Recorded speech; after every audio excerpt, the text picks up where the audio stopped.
ஆண்டவர் ஒரு வார்த்தை என்னுடைய இருதயத்திலே பேசினார். ஜோஷுவாவின் புஸ்தகத்திலே 1ஆம் அதிகாரத்தை நாம் எல்லாரும் எடுத்துக்கொள்ளலாம். ஜோஷுவாவின் புஸ்தகம் 1ஆம் அதிகாரம் 5வது வசனத்தை நம்ம வாசிக்க போகிறோம். 1ஆம் அதிகாரம் 5வது வசனம். நீ உயிரோடு இருக்கும் நாளெல்லாம் ஒருவனும் உனக்கு முன்பாக எதிர்த்து நிற்பது இல்லை. நான் மோசையோடே இருந்தது போல உன்னோடும் இருப்பேன். நான் உன்னை விட்டு விலகுவதும் இல்லை, உன்னை கைவிடுவதும் இல்லை. ஆண்டவருடைய பிள்ளைகளே, இந்த இடத்திலே ஜோஷுவாவை குறித்து வேதம் நமக்கு சொல்லுகிறது. இப்பொழுது தேவனுடைய ஜனங்கள் கிட்டத்தட்ட 20 லட்சம் ஜனங்களை நடத்தின மோசையினுடைய காலங்கள் முடிந்தது. அதான் நீங்கள் 1வது வசனத்தை வாசிக்கும் போது, கர்த்தருடைய தாசனாகிய மோசே மரித்த பின்பு கர்த்தர் மோசேயின் ஊழியக்காரனான நூனின் குமாரன் ஜோஷுவாவை நோக்கி, அப்படின்னா இந்த மோசேயினுடைய காலம் முடிந்து அவர் மரித்து போனார். இப்ப இந்த ஜனங்களை 20 லட்சம் ஜனங்களை வழி நடத்த வேண்டும். இந்த ஜனங்கள் தலைவர்கள் இல்லாவிட்டா இந்த ஜனங்கள் சிதறி போவார்கள். நீங்கள் வேதத்தில் வாசிக்கும் போது ஏற்கனவே அவர்கள் ஒரு பெரிய தண்டனையை எங்க வாங்கினாங்க அப்படின்னா, மோசேயும் ஜோஷுவாவும் மலைக்கு போவாங்க. மோசே தேவனுடைய உடன்படிக்கை பெட்டியை வாங்குறதற்காக மலையின் மேல் போய் உட்கார்ந்து கர்த்தரிடத்தில் பேசி கொண்டிருப்பார். தலைவன் இல்லாததுனால இந்த ஜனங்கள் தங்களையே கெடுத்து கொண்டார்கள்.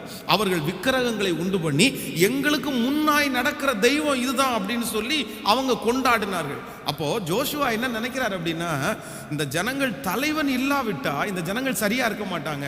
இந்த ஜனங்களை எப்படி நடத்துறது? இந்த ஜனங்களை எப்படி நடத்த முடியும்? இவர்கள் வணங்கா கழுத்துள்ள ஜனங்கள், இவர்கள் கீழ்ப்படியாத ஜனங்கள், எதற்கு வேண்டும் என்றாலும் எதிராய் திரும்புவார்கள். அப்போ இந்த பொறுப்பை நம்மளால செய்ய முடியாது. அப்படி சோர்ந்து போய் இருக்கும்போது ஆண்டவர் ஜோஷுவாவினிடத்திலே சொல்ற வார்த்தை என்ன அப்படின்னா, நான் உன்னோடு கூட இருப்பேன் என்று கர்த்தர் வாக்கு கொடுத்தார். நான் மோசையோடு இருந்தது போல நான் உன்னோடும் இருப்பேன்.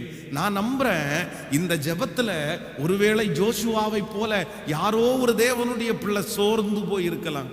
எதற்காக சோர்ந்து போய் இருக்கலாம் அப்படின்னா, உங்களுக்கு முன்பாக இருக்கிற பிரச்சனை பெரியதாய் சுமையாய் அந்த மனிதன் பயப்படத்தக்கவராய் எப்படி இந்த ஜோஷுவாவால் அந்த பொறுப்பை செய்ய முடியாதோ அதே போல நீங்களும் காணப்படலாம்.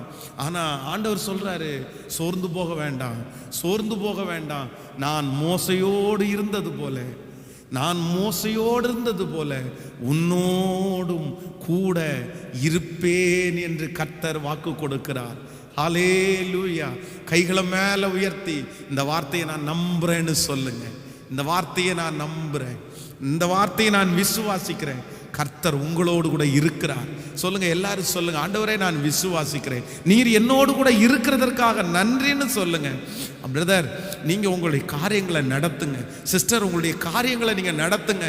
ஆண்டவர் உங்க கூட இருக்கிறேன். உங்களுடைய இருதயம் சோர்ந்து போக வேண்டாம். ஹல்லேலூயா. இந்த காரியத்தை எப்படி முடிப்பேன் என்கிற பயம் உங்களுக்கு வேண்டாம். ஆண்டவர் உங்களோடு கூட இருக்கிறதுனால் சிறப்பாய் செய்து முடிப்பீர்கள். ஆமென் சொல்லுங்க.